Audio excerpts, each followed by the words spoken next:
Don't. Who's to blame? Don't. Who's to blame? Don't. Who's to blame? The podcast. Who's to blame? Who's to blame? How we doing, kids, boys, and girls, children of all ages? And welcome to St. Louis Organics Presents Who's to Blame? The podcast, episode 512. And I'm your host, Dre Montez. Hello to the good people out there listening in podcast land. How you folks doing today? And if you're watching the live stream version of this on Facebook, hello, how you doing?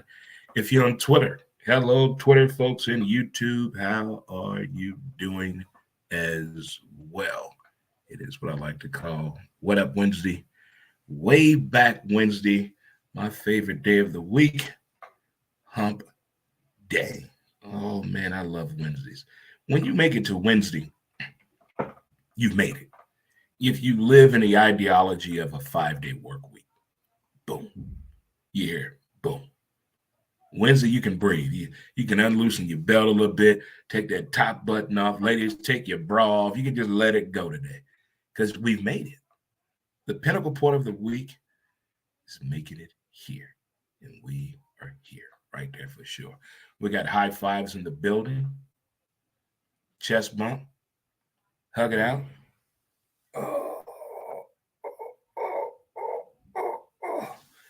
If you're celebrating a birthday today, happy birthday to you. I don't know if it's going to make it to him, but I'm going to say it anyway. Hey, happy birthday to Michael Jordan. Happy birthday to Michael Jordan, already in the building. Mm-hmm. If you're celebrating an anniversary today, happy anniversary to you. If you just got engaged, you're in your new relationship, it's feeling good. You out of town visiting him, he in town visiting you, y'all smiling, he's smiling, everything's good. The birds are chirping, you're holding hands walking through the park right now.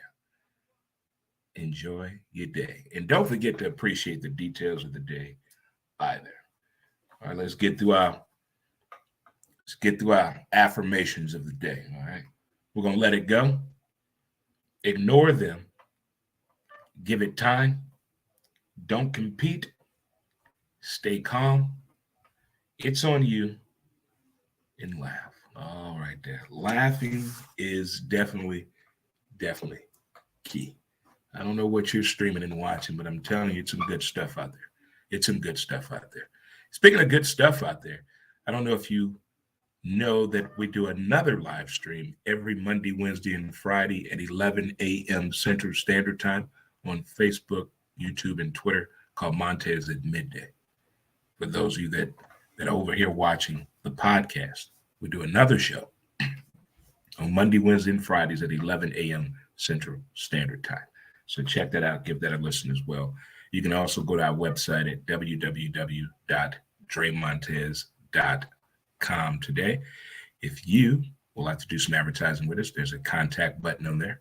Or maybe you just like to make a donation to the show. There's a button on the website for that for sure. And speaking of sponsors that we have here, it is tax season coming up, fastly approaching. You know, people want to get stuff done the right way, get things taken care of, and get that money. Well, unlimited taxes and more. You file the unlimited way. Call 844-563-1040, or you can text the word cash now to 21,000, or stop by their office in Central West End at 709 North Euclid. Again, you file the unlimited way with unlimited taxes and more. Call 844-563-1040, or text the word cash now to 21,000, or stop by 709 North Euclid today. Tell them Dre Montez told you to stop on by. Hello. Huh? That's how we get things done around here. We got to talk to the people. Got to be with the people, for the people, and by the people. I wish the NFL followed that practice and policies when it comes to minority coaches. Why do we go through this every year? See, there are only two important times that it really becomes a really key point for that to happen. It's when people get fired and then after the Super Bowl, opportunities for advancement. Here's what I would like to get. A few years ago, they leaked the questionnaire to the Wonderlic questionnaire that they give the kids in the process of the NFL Combine. That got leaked. I want to find out what is going on in the interview process to become an NFL head coach if you're already a position coach in the NFL. I want to know what's being talked about. What are the questions that are being asked of you? What are they looking for? Show me what you're looking for. What is the criteria? Because I've heard over 5 times about Eric Public Bieniemy. He doesn't interview well. What does that mean? What does that mean? Now, I understand what they don't test well. They don't comprehend the test the way it's set up. Okay. So what's going on when they use the frame of the terminology now? He doesn't interview well. Is that the new phase? We're not hiring this nigga? I mean, what's going on? What does that mean? I've never heard that term used on any other person other than Eric Public Bieniemy. And why is it being shot hard his way? Now, I've always said this before. Just because you funny to your friends don't mean you should be a comedian.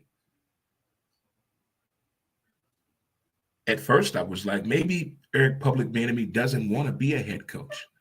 But after his latest tweets and social media and his interviews, the man wants to be a head coach. Now, Arizona hiring a defensive coordinator for the Philadelphia Eagles after what the Eagles did in the Super Bowl is just SMH, shaking my head. But as I always say, you can't tell billionaires what to do with their money. Who's to blame? Well, here's the topic of discussion today on episode 512. Losing really makes you think.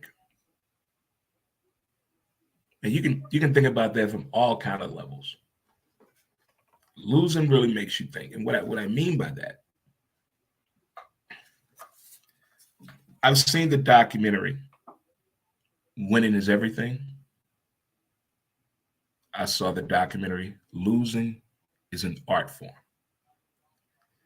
Whether you played sports, coached sports, been successful in your business life, your financial life, your relationships, your lifestyle, if you've always just been successful, but it took some time to get there, you've lost along the way.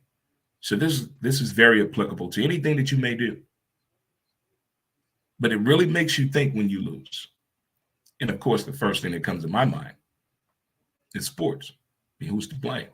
Thank you, Dad, for putting that here with me. People say it all the time. It's one of the biggest questions they have when athletes retire or they're at a turning point in their career or they passed a milestone. They always come up with this question here. What would you be doing without sports? Nobody knows, man. That was not the idea to do something else other than the goal was to play sports. I mean, so when people say, what would you be doing without sports? I have no damn clue. There was no doubt in my mind sports was going to be the number one thing. But when you lose in sports and you sit back and you watching that other team celebrate, you're angry, you're replaying the moments in your head, the turning point, the quicksand moment, why you couldn't get over that, the mistake, you've made that play 1,000 times. In finance, it bothers you. You should have known about that investment. You knew better. In your lifestyle, there's a change to it. There's a shift. And if you're not ready for it, you saw the last 2 shifts coming in the lifestyle, but now you miss out. Now you feel like you're losing out on the lifestyle. In your career, getting fired from a job that you know you deserve, or losing out on that promotion to someone in a field you know you belong in and you should have had that job, but you lost out on it. In your relationship, breakups, divorce, no matter how bitter how funny, how many jokes we make about them. You lost. You lost. But all of it has it's different when you're sitting back watching from that perspective of losing, and it makes you think. You know, when you win, the first thing they're always thinking about the plus side of winning. The plus side of winning, here it is. But the plus side of losing is that hunger. You know, you're starving now. Just being hungry is not enough. When you lose, you're starving now. And it makes you see things a little clearer, understand a little bit better, and appreciate the process and the path of getting back there. To now get to that point, we turn that L into a W. And I flip that around on coaches. I'm always thinking of the fan base and the players. I'm always thinking about us and the players. But I never thought about the people who put more into this shit than we ever thought. And they're sitting back looking at this from a whole different perspective than what we're thinking about. Because they have finance to think about as well. They have finance to think about. How are we going to get back here with those numbers not moving that much? That's a lot to put together. And you want to get back there? That's some moving some stuff around that not many people can see. But it makes you think when you lose. Makes you think even better. A little bit more clarity. To go all the way there and lose out. To be married for 9 years or 14 years, and the shit's over a year before you hit that 10-year mark or that 15-year mark. But you got another shot at a relationship. It makes you think. In the sports world, when you get all the way there and you lose, you sit back and you throw your chest back on the bench, your legs are wide open, you got your head up, you're exasperated. The tears are not of defeat, the tears of, now I know how to get back here. It's going to be painful getting back. But losing really makes you think. Winning is a whole different vision. But losing, you're like, it's like losing out on a sales deal. Losing a client. Putting that perfect sales pitch you thought was the right pitch to do. You listen to the needs and analysis of the client. You put it together. Boom, here you go. And they say no. It's not a walk of defeat. It's a walk. I'm thinking now. And by the time you get back to that car, you have already rethought the mechanism. Now you know how to redo the process and go and close that deal the next time you get another shot. Because losing makes you think. Who's to blame?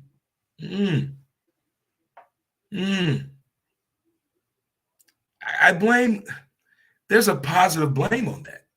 When your head is down and people know you were affected by something, they come back and give you positive thoughts or that nice rub or that tug on the shoulder or your back.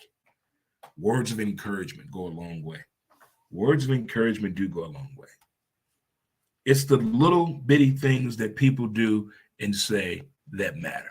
It's those things that really, really matter. How you doing, Julie? How you doing? How you doing? It's things like that that really, really matter to me.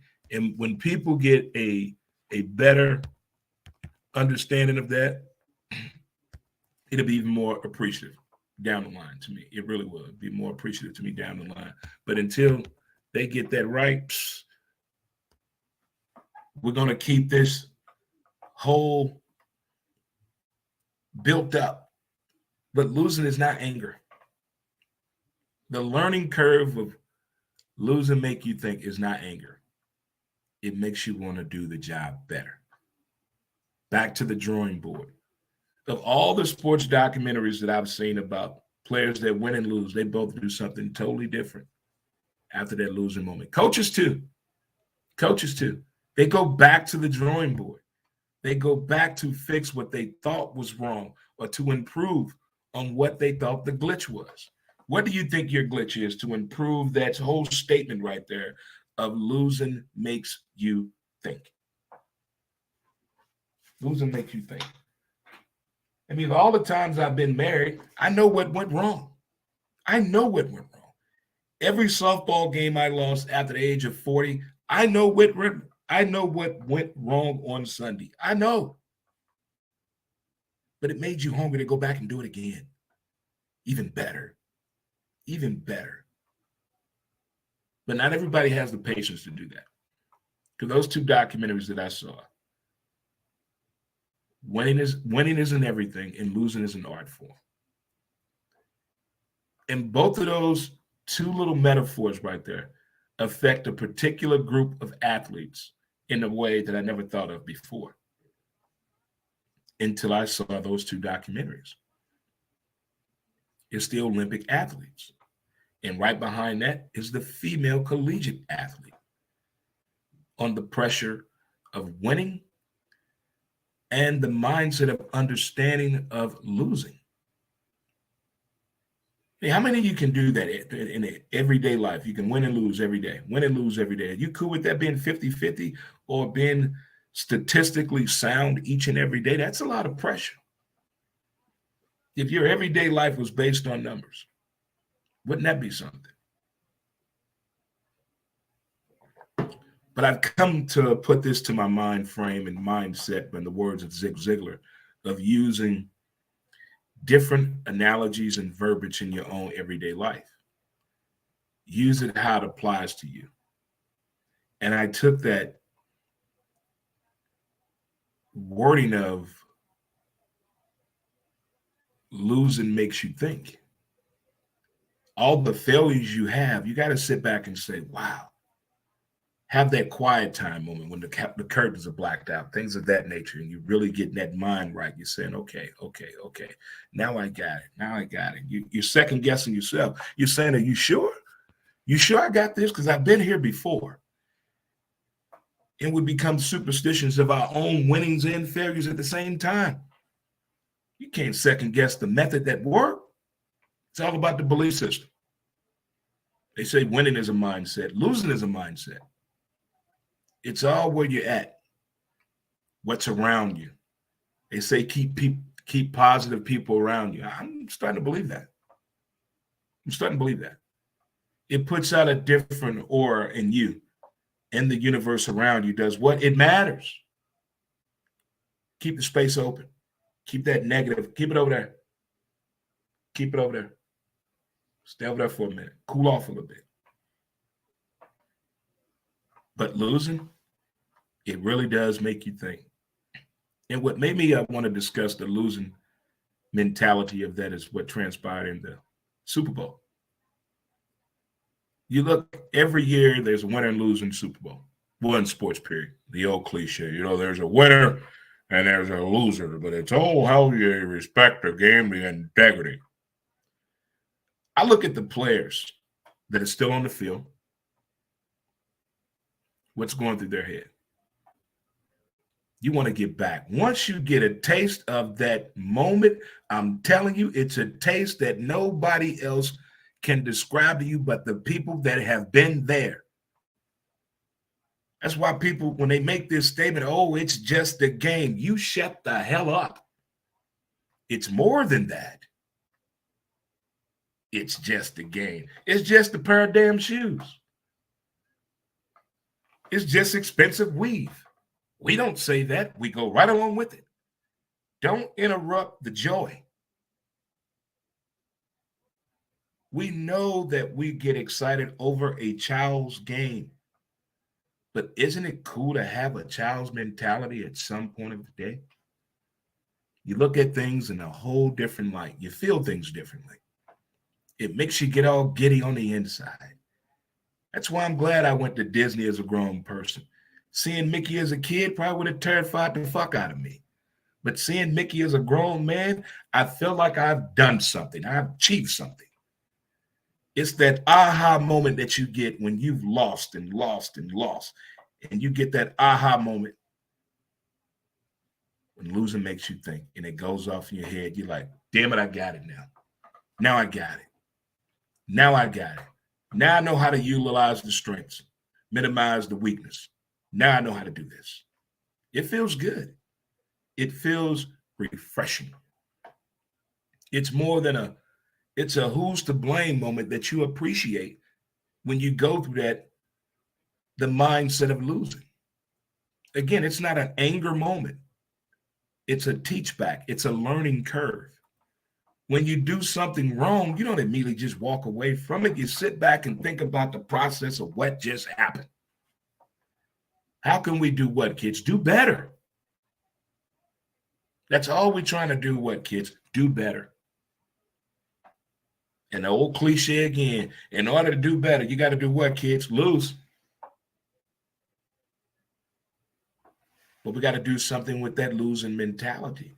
And once you corner that point of the game, whether it be in life, finance, relationship, or sports, once you corner that mechanism, it's like appreciating winning.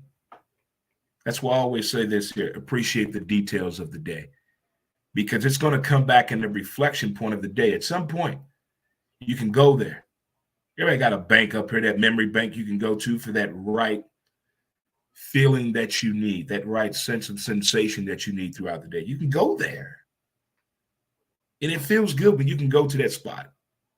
And everybody can. But what a Super Bowl it was. Again, congratulations to the Kansas City Football Chiefs. NFL, we're not discussing minority hiring of head coaches no more until you guys release the questions that are being asked of coaches that have of the minority coaches that are interviewing for head coaching jobs that are already coaches in the NFL. I want to see that questionnaire, please. You leak every damn thing else. Send me that damn email. All right.